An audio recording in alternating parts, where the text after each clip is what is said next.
Good girl, ससुराल में तान्या के साथ क्या हुआ। आधुनिक सोच रखने वाली तान्या हंसी खुशी ससुराल पहुंच तो गई, मगर वहां एक रात उसके साथ कुछ ऐसा घटित हुआ कि उसकी रूह तक कांप गई। आखिर क्या हुआ था उस रात। कई पीढ़ियों के बाद माहेश्वरी खानदान में रवि और कंचन की सबसे छोटी संतान के रूप में बेटी का जन्म हुआ था। वे दोनों फूले नहीं समा रहे थे, क्योंकि रवि और कंचन की बहुत इच्छा थी कि वे भी कन्यादान करें, क्योंकि पिछले कई पीढ़ियों से उनका परिवार इस सुख से वंचित था। आज दो बेटों के जन्म के लगभग 7-8 सालों बाद फिर से उनके आंगन में किलकारियां गूंजी थी, और वह भी बिटिया की। बिटिया का नाम तान्या रखा गया। तान्या यानी जो परिवार को जोड़ कर रखे। अव्वल तो कई पीढ़ियों के बाद घर में बेटी का आगमन हुआ था। दूसरे, तान्या की बोली एवं व्यवहार में इतना मिठास एवं अपनापन घुला हुआ था कि वह घर के सभी सदस्यों को प्राणों से भी अधिक प्रिय थी। सभी उसे हाथों हाथ उठाए रखते। यदि घर में कभी उसके दोनों बड़े भाई झूठ मूठी सही जरा सी भी उसे आंख भी दिखा दे या सताए तो फिर पूछो मत, उसके दादा दादी और खासकर उसके प्यारे पापा रण क्षेत्र में तान्या के साथ तुरंत खड़े हो जाते।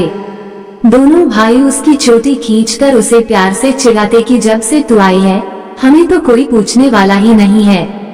जिस प्रकार एक नवजात पक्षी अपने घोंसले में निडरता से चहचहाते रहता है, उसे ये तनिक भी भय नहीं होता कि उसके कलरव को सुनकर कोई दुष्ट शिकारी पक्षी उन्हें अपना ग्रास बना लेगा। वो अपने माता पिता के सुरक्षित संसार में एक डाली से दूसरी डाली पर निश्चिंत होकर उड़ता और फुदकता रहता है। तान्या भी इसी तरह अपने नन्हे पंख फैलाए पूरे घर में ही नहीं, अड़ोस पड़ोस में भी तितली की तरह अपनी स्नेहिल मुस्कान बिखेरती उड़ती रहती थी। सबको सम्मान देना और हर एक जरूरतमंद की मदद करना उसका स्वभाव था। समय के पंखों पर सवार तान्या धीरे धीरे किशोरावस्था के शिखर पर पहुंच गई, लेकिन उसका स्वभाव अभी भी वैसा ही था, बिल्कुल निश्चल, सहज और सरल। किसी अनजान से भी वह इतने प्यार से मिलती कि कुछ ही क्षणों में वह उनके दिलों में उतर जाती। भोली भाली तान्या को किसी भी व्यक्ति में कोई बुराई नहीं दिखाई देती थी। पूरे मोहल्ले में गुड गर्ल के नाम से मशहूर सब लोग उसकी तारीफ करते नहीं थकते थे और अपनी बेटियों को भी उसी की तरह गुड गर्ल बनाना चाहते थे। हालांकि तान्या की मां कंचन जी काफी प्रगतिशील महिला थी, लेकिन थी तो वे भी अन्य माओं की तरह एक आम मां ही, जिनका हृदय अपने बच्चों के लिए सदा धड़कता रहता था। उन्हें पता था कि लड़कियों के लिए घर की चारदीवारी के बाहर की दुनिया घर के सुरक्षित वातावरण की दुनिया से बिल्कुल अलग होती है। बड़ी हो रही तान्या के लिए वह अक्सर चिंतित हो उठती कि उसे भी इस निर्मम समाज, जिसमें स्त्री को 2 दर्जे की नागरिकता प्राप्त है, बेईमानी और भेदभाव के मूल्यों का सामना करना पड़ेगा। एक दिन मौका निकालकर बड़ी होती तान्या को बंगे प्यार से समझाते हुए वे बोली, बेटा, ये समाज लड़की को सिर्फ गुड गर्ल के रूप में जरूर देखना चाहता है, लेकिन अक्सर मौका मिलने पर उन्हें गुड गर्ल में सिर्फ केवल एक लड़की ही दिखाई देती है, जो अनुचित को अनुचित जानते हुए भी उसका विरोध न करे और खुश रहने का मुखौटा ओढ़े रहे। ये समाज हम स्त्रियों से ऐसी ही अपेक्षा रखता है। तान्या बोलती, ओह, इतने सारे अनरियलिस्टिक फीचर्स। तब कंचन जी फिर समझाती, हाँ, पर एक बात और, आज का समय पहले की तरह घर में बंद रहने का भी नहीं है। तुम्हें भी घर के बाहर अनेक जगह जाना पड़ेगा, लेकिन अपनी आंख कान सदैव खुले रखना। तान्या आश्चर्य से बोली, मगर क्यों? बेटा, ये समाज लड़कियों को देवी की तरह पूजता तो है, पर मौका पाने पर हर मास की इन जीती जागती देवियों की भावनाओं और इच्छाओं अथवा अनिच्छाओं को कुचलने से तनिक भी गुरेज नहीं करता। समाज के इस निर्मम चेहरे से अनजान तान्या ने कंचन जी से पूछा, माँ, लेकिन ऐसा क्यों? मैं भी तो भैया जैसे ही हूँ, मैं भी एक इंसान हूँ, फिर मैं अलग कैसे हुई? बेटा, पुरुष के विपरीत स्त्री को एक ही जीवन चक्र में कई जीवन जीना पड़ता है। पहले माँ बाप के निरूपी घर में पूर्णतया लांग प्यार और सुरक्षित जीवन, और दूसरा घर के बाहर भेदती हुई हजारों नजरों वाले समाज के पावरफुल स्कैनर से गुजरने की चुभती हुई पीड़ा से रोज ही 2-4 होते हुए सीता की तरह अग्नि परीक्षा देने को विवश। बेटा, एक बात और, विवाह के बाद अक्सर यह स्कैनर एक नया स्वरूप धारण कर लेता है, जिसकी फ्रीक्वेंसी कुछ अलग ही होती है। लेकिन हम लड़कियां ही एक साथ इतने जीवन क्यों जिएं? बेटा, निश्चित तौर पर यह गलत है और हमें इसका पुरजोर विरोध जरूर करना चाहिए। लेकिन स्त्री के प्रति यह समाज कभी भी सहज या सामान्य नहीं रहा है। यह तो हमें रहस्य अथवा अविश्वास से देखा जाता है या श्रद्धा से, लेकिन प्रेम से कभी नहीं, क्योंकि हम स्त्रियों की जेंडर प्रॉपर्टी समाज को हमेशा से भयाक्रांत करती रही है। सभी को अपने लिए एक शीलवती, सच्चरित्र और समर्पित पत्नी चाहिए जो हर कीमत पर पतिपरायण बनी रहे, लेकिन दूसरे की पत्नी में अधिकांश लोगों को एक इंसान नहीं बल्कि एक वस्तु ही दिखाई पड़ती है। लेकिन माँ, ये तो ठीक बात नहीं। ऐसा क्यों? बेटा, हम स्त्रियों के मामले में पुरुष हमेशा से इस गुमान में जीता आया है कि यदि कोई स्त्री किसी पुरुष के साथ जरा सा भी हंस बोल ले तो कुछ न होते हुए भी वह इसे उसके प्रेम और शारीरिक समर्पण की सहमति मान लेता है। तो क्या मैं किसी के साथ हंस बोल भी नहीं सकती? नहीं बेटा, मेरे कहने का अभिप्राय ये बिल्कुल भी नहीं है। मैं तो तुम्हें सिर्फ आगाह करना चाहती हूँ कि समाज के ठेकेदारों ने हमारे चारों ओर नियम कानूनों का एक अजीब सा जाल फैला रखा है, जिसमें काजल का गहरा लेप लगा हुआ है। लेकिन हमें भी अपने आप को कभी कमजोर या कमतर नहीं आंकना चाहिए, जबकि उन्हें यह एहसास करा देना चाहिए कि हम न केवल इस जाल को काट फेंकने का सामर्थ्य रखते हैं, बल्कि हमारे इर्द गिर्द फैलाए गए इसी काजल को अपने व्यक्तित्व की खूबसूरती का माध्यम बना उसे आंखों में सजा लेना जानते हैं, ताकि हम सिर उठाकर खुले आकाश में उड़ सकें और अपनी खुली आंखों से अपने सपनों को पूरा होते देख सकें। माँ, ये हुई न झांसी की रानी लक्ष्मीबाई वाली बात। अपनी फूल सी बिटिया को सीने से लगाती हुई कंचन जी बोली, बेटा, मैं तुम्हें कतई डरा नहीं रही थी, बस समाज की सोच से तुम्हें परिचित करा रही थी ताकि तुम परिस्थितियों का मुकाबला कर सको। तुम वही करना जो तुम्हारा दिल कहे। तुम्हारे मम्मी पापा सदैव तुम्हारे साथ हैं और हमेशा रहेंगे। समय अपनी गति से पंख लगाकर उड़ता रहा और देखते देखते एक दिन छोटी सी तान्या विवाह योग्य हो गई। संयोग से रवि और कंचन जी को उसके लिए एक सुयोग्य वर ढूंढने में ज्यादा मेहनत नहीं करनी पड़ी। एक पारिवारिक शादी समारोह में दिनकर का परिवार भी आया हुआ था। तान्या की निश्चल हंसी और मासूम व्यवहार पर मोहित होकर दिनकर उसे वहीं अपना दिल दे बैठा। शादी की रस्मों के दौरान जब कभी तान्या और दिनकर की नजरें आपस में एक दूसरे से मिलती तो तान्या दिनकर को अपनी ओर एकटक देखता हुआ पाती। उसकी आंखों में उसे एक अबोले पर पवित्र प्रस्ताव की झलक दिखाई पड़ रही थी। उसने भी मन ही मन दिनकर को अपने दिल में जगह दे दिया। दिनकर की मां को छोड़कर और किसी को इस रिश्ते पर कोई आपत्ति नहीं थी। दरअसल दिनकर की मां शांताजी अपने दूर के रिश्ते की एक लड़की को अपनी बहू बनाना चाहती थी जो कनाडा में रह रही थी और पैसे से काफी संपन्न परिवार की थी। दूसरे, उन्हें तान्या का सबके साथ इतना खुलकर बातचीत करना पसंद नहीं था, लेकिन बेटे के प्यार के आगे उन्हें झुकना ही पड़ा और कुछ ही समय के अंदर तान्या और दिनकर विवाह के बंधन से बंध गए। सरल एवं बालसुलभ व्यवहार वाली तान्या ससुराल में भी सबके साथ खूब जी खोलकर बातें करती, हंसती और सबको हंसाती रहती। पति दिनकर बहुत अच्छा इंसान था। उसने तान्या को कभी यह महसूस नहीं होने दिया कि वो मायके में नहीं ससुराल में है। उसने तान्या को अपने ढंग से अपनी जिंदगी जीने की पूरी आजादी दी। दिनकर की मां शांताजी कभी तान्या को टोकती तो वो उन्हें बड़े प्यार से समझाता, माँ, तुम अपने बहू पर भरोसा रखो, वो इस घर का मान सम्मान कभी कम नहीं होने देगी। वो एक परफेक्ट गुड गर्ल ही नहीं, एक परफेक्ट बहू भी है। लेकिन कुछ ही दिनों में तान्या को यह एहसास हो गया कि उसके ससुराल में दो लोगों का ही सिक्का चलता है, पहला उसकी सास और दूसरा उसके नंदोई राजीव का। दरअसल उसके नंदोई राजीव काफी अमीर थे।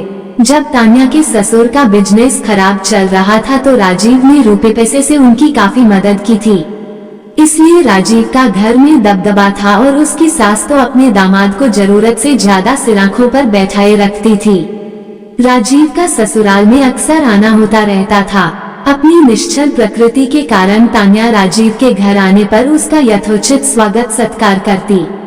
जीजा सलहज का रिश्ता होने के कारण उनसे खूब बातचीत भी करती थी, लेकिन धीरे धीरे तान्या ने महसूस किया कि राजीव जरूरत से ज्यादा उसके नजदीक आने की कोशिश कर रहा है। उसके सहज निश्चल व्यवहार को वो कुछ और ही समझ रहा है।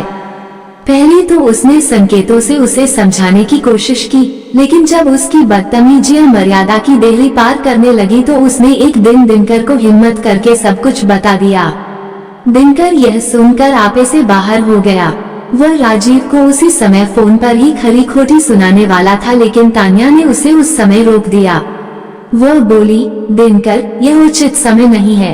अभी हमारे पास अपनी बात को सही साबित करने का कोई प्रमाण भी नहीं है। मांझी इसे एक सिरे से नकार कर मुझे ही झूठा बना देंगी। तुम्हें मुझ पर विश्वास है, यही मेरे लिए बहुत है। मुझ पर भरोसा रखो, मैं सब ठीक कर दूंगी। दिनकर गुस्से में मुट्ठियां भींचकर तकिए पर अपना गुस्सा निकालते हुए बोला, मैं जीजाजी को छोड़ूंगा नहीं, उन्हें सबक सिखा कर रहूंगा। कुछ दिनों बाद राजीव फिर उसके घर आया और उस रात वहीं रुक गया। संयोग से दिनकर को उसी दिन बिजनेस के काम से शहर से बाहर जाना पड़ गया। राजीव के घर में मौजूद होने की वजह से उसे तान्या को छोड़कर बाहर जाना कतई अच्छा नहीं लग रहा था, लेकिन बिजनेस की मजबूरियों की वजह से उसे जाना ही पड़ा।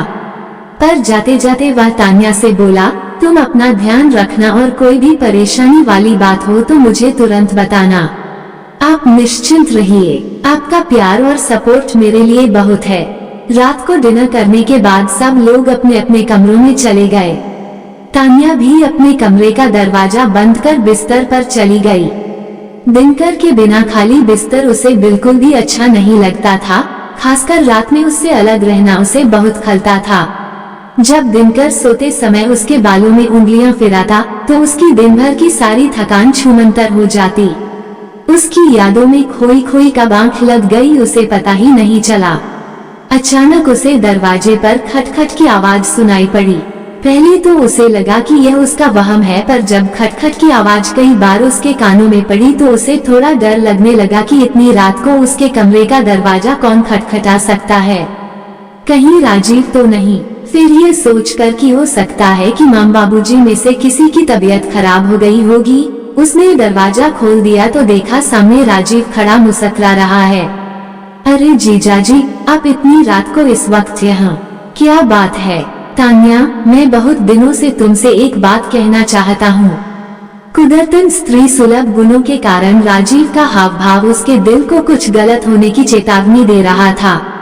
उसकी बातें उसे इस आधी रात के अंधेरे में एक अज्ञात भय का बोध भी करा रही थी।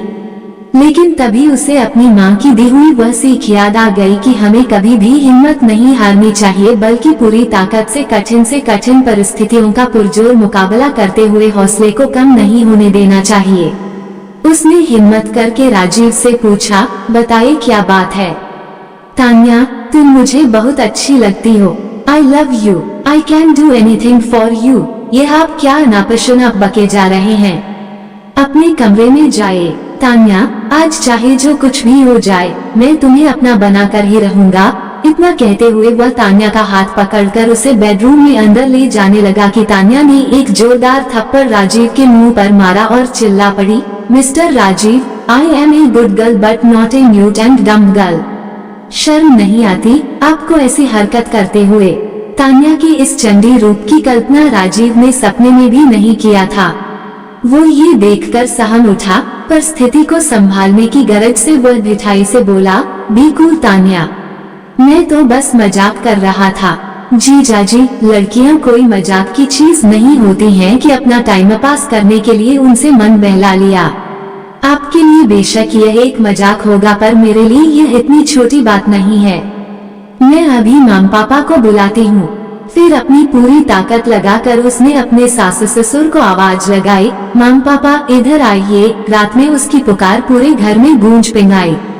उसकी चीख सुनकर उसके सास ससुर फौरन वहां आ गए। गहरी रात के समय अपने कमरे के दरवाजे पर दरिसमी अपनी बहू तान्या और वहीं पास में नजरें चुराते अपने दामाद राजीव को देखकर वे दोनों भौंचक के रह गए।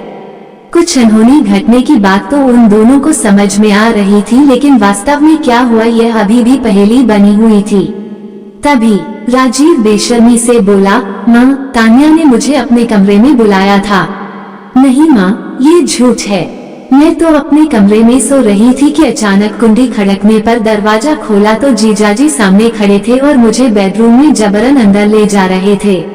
नहीं माँ, ये झूठ ही है। इसमें ही अभी वह अपना वाक्य भी पूरा नहीं कर पाया था कि अक्सर खामोश रहने वाले तान्या के ससुर प्रवीण जी की आवाज गूंज उठी, राजीव, अब खामोश हो जाओ। तुमने क्या हम लोगों को मूर्ख समझ रखा है?